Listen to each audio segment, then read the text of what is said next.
Good morning students. हमारा आज का टॉपिक है वार्प वाइंडिंग मशीन्स। यहाँ प्रिपरेशन 1 के चैप्टर नंबर 2 का जो टॉपिक है। वार्प वाइंडिंग मशीन्स वो मशीन्स हैं जिनकी हेल्प से हम रिंग बोबिन का जो यार्न है उसको हम वार्प के लिए पैकेज तैयार करने के लिए हम यूज़ करते हैं। वार्प वाइंडिंग मशीन हम दो भागों में हम इसको डिवाइड कर सकते हैं। पहले नंबर पे आएगा slow speed warp winding machines और सेकंड नंबर पे आएगा high speed warp winding machines. Slow speed से क्लियर है, नाम से क्लियर है कि इनकी स्पीड कम होगी, up to 300 yards per minute इनकी स्पीड होती है। And high speed warp winding machine की नाम से क्लियर है कि इनकी जो स्पीड है वो ज़्यादा होगी। कितनी ज़्यादा हो सकती है? 800 यार्ड्स पर मिनट से लेकर 1600 यार्ड्स पर मिनट तक इनकी स्पीड होती है। Slow speed warp winding machine को हम फिर से आगे दो भागों में डिवाइड कर सकते हैं, upper right spindle winding machine और सेकंड नंबर पे आएगा drum winding machines. Upper right spindle winding machine जे हम winding grey yarn from ring bobbin से हम ग्रे यार्न लेंगे और उसको हम पैकेज बनाने के लिए हम यूज़ करेंगे। These machines has not been used due to very low speed. आजकल हम ये मशीन्स यूज़ नहीं कर रहे क्योंकि इनकी स्पीड बहुत ज़्यादा कम है, up to 300 yard per minute. In these machines, there is more friction, rubbing and spindles are replaced more frequently. जो ये मशीन है इनमें यार्न के और मशीन पार्ट्स के बीच में ज़्यादा फ्रिक्शन होती है, ज़्यादा रबिंग होती है, जिसकी वजह से वेयर एंड टियर ज़्यादा होगा और हमें मशीन पार्ट्स को एंड स्पिंडल्स को हमें ज़्यादा फ्रीक्वेंटली हमें रिप्लेस करना पड़ता है। और इसकी दूसरी जो सबसे बड़ी कमी है इस वाले मशीन की वो ये है कि जैसे जैसे वाइंडिंग पैकेज बड़ा होता है, जैसे जैसे हम वाइंडिंग पैकेज में हम जहाँ डालेंगे तो उसका डायमीटर बढ़ेगा वाइंडिंग पैकेज का, और जैसे जैसे उसका डायमीटर बढ़ता है there is increase in yarn tension.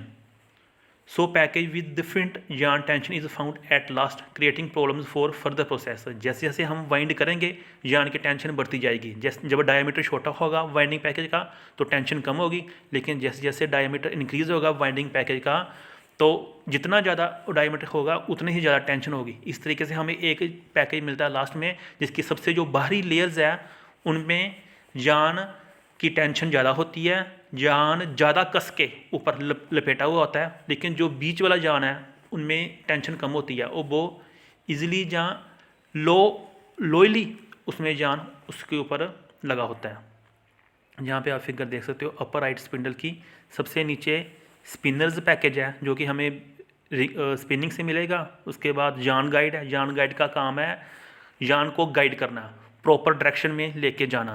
उसके आगे है टेंशनिंग डिवाइस, टेंशनिंग डिवाइस का काम है प्रॉपर जो टेंशन हमें चाहिए वो देनी, वाइंडिंग पैकेज को जितनी टेंशन चाहिए यार्न की वो देनी। उसके बाद आएगा यार्न क्लियरर। यार्न क्लियरर क्या होता है? जो इम्प्योरिटीज़ होती हैं, जैसे जहाँ कोई जो फॉल्ट्स है यार्न में, जैसे थिक यार्न, थिन यार्न, स्लब्स, तो यार्न क्लियरर वो वाले फॉल्ट्स को रिमूव करने में हेल्प करता है। उसके बाद नेक्स्ट है स्टॉप मोशन फीलर। भी अगर मान लो यार्न ब्रेक हो गया है, जहाँ कोई यार्न में प्रॉब्लम है, तो क्या भी ये स्टॉप मोशन फीलर है पैकेज को रोक देगा, जो इंडिकेट ये इलेक्ट्रिकली इंडिकेट कर देगा वाइंडिंग पैकेज को मशीन के द्वारा, तो वाइंडिंग पैकेज अपने आप स्टॉप हो जाएगा, फिर वो प्रॉब्लम रिमूव होगी और फिर से मशीन स्टार्ट हो जाएगी। इस तरीके से हम पूरे इसको हम 3 भागों में डिवाइड कर सकते हैं। सबसे नीचे है अनवाइंडिंग जोन। अनवाइंडिंग जोन वो जोन है जहाँ से यार्न अनवाइंड हो रहा है बोबिन से, स्मॉल बोबिन से। दूसरे नंबर पर है टेंशनिंग एंड क्लियरिंग जोन, यहाँ पे हम टेंशन देते हैं और जो भी फॉल्ट्स हैं यार्न में उसको रिमूव करते हैं। और सबसे ऊपर है वाइंडिंग जोन, वो वाला जोन जिसके ऊपर वाइंड हम करते हैं, पैकेज के ऊपर हम यार्न को वाइंड करते हैं। ये वाली फिगर है और ये वाली फिगर मैंने आपको नोट्स में भेजी थी। इसमें दोनों फिगरों में सिर्फ एक ही मेन डिफरेंस है कि जो नीचे वाली पिक्चर है उसमें मैंने जो वाइंडिंग पैकेज को मैंने अपर राइट किया हुआ है, जबकि जो ऊपर वाली फिगर है इसमें अपर राइट नहीं है बल्कि जो पैकेज है वो लेटा हुआ है। तो आप एग्ज़ाम में क्या करोगे, क्योंकि ये मशीन अपर राइट स्पिंडल है तो आप सारा फिगर ऊपर की उठाओ के, लेकिन जो नीचे वाला जो है अपर राइट है जो पैकेज आप वो लगा दोगे लेटे हुए की जगह पर। दूसरे नंबर पर मशीन आएगी ड्रम वाइंडिंग मशीन। हम इसे ड्रम वाइंडिंग मशीन इसलिए कहते हैं क्योंकि हम स्मॉल मेटेलिक ड्रम यूज़ करते हैं अलोंग द वाइंडिंग पैकेज, और इसीलिए हम इसे ड्रम वाइंडिंग मशीन कहते हैं।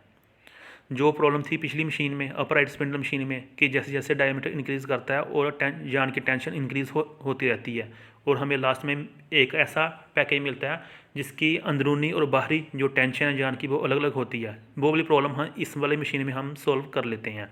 वो कैसे यूज़ करते हैं? ड्रम यूज़ करके। जो हम ड्रम यूज़ करते हैं वो कांस्टेंट स्पीड से शुरू से लेकर आखिर तक चलती है, और क्योंकि अगर ड्रम सेम स्पीड से चल रहा है शुरू से लेकर आखिर तक, तो जो सरफेस स्पीड है पैकेज की, वाइंडिंग पैकेज की, वो भी सेम ही रहेगी। और इस तरीके से हमें शुरू से लेकर आखिर तक हमें सेम ही हमें टेंशन मिलती है यार्न की। इनमें हम यूज़ करते हैं hanks as a raw material, और हम उसको बाउंड करते हैं रिक्वायर्ड पैकेज में। As drums runs at constant speed, so surface speed of winding package remains same from start of the making package to the completion of package।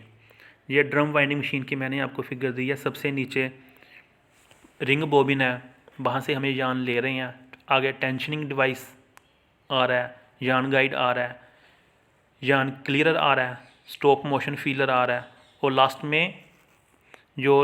Last में package के ऊपर yarn wind हो रहा है, और साथ में लिखा हुआ है ग्रूव्ड सिलेंडर, जिसको हम ड्रम बोलते हैं। जो वाली फिगर, जो नीचे फिगर है वो मैंने आपको नोट्स में भेजी थी, उसमें आप देख सकते हो कि मैंने हैंक्स लिए हुए हैं। जो ए है वो हैंक है, और बी टेंशन रोड है। टेंशन रोड का मतलब टेंशन देना या यार्न गाइड देना। उसके बाद सी क्लियरर गाइड है, डी वार्पर वोबिन है, और जो ई है वो मेटेलिक ड्रम है। जहाँ पे ऊपर वाली फिगर और नीचे वाली फिगर में फ़र्क सिर्फ इतना ही है कि जो ड्रम है नीचे वाली फिगर में वो बहुत मैंने छोटा लिया है, ऊपर वाले में लगभग उसने पैकेज के बराबर ही ड्रम दिखाया हुआ है, और नीचे वाले में मैंने 2 हैंक यूज़ कर रहा हूँ एट ए टाइम, जबकि ऊपर वाले में वो एक बोबिन यूज़ कर रहा है पैकेज बनाने के लिए।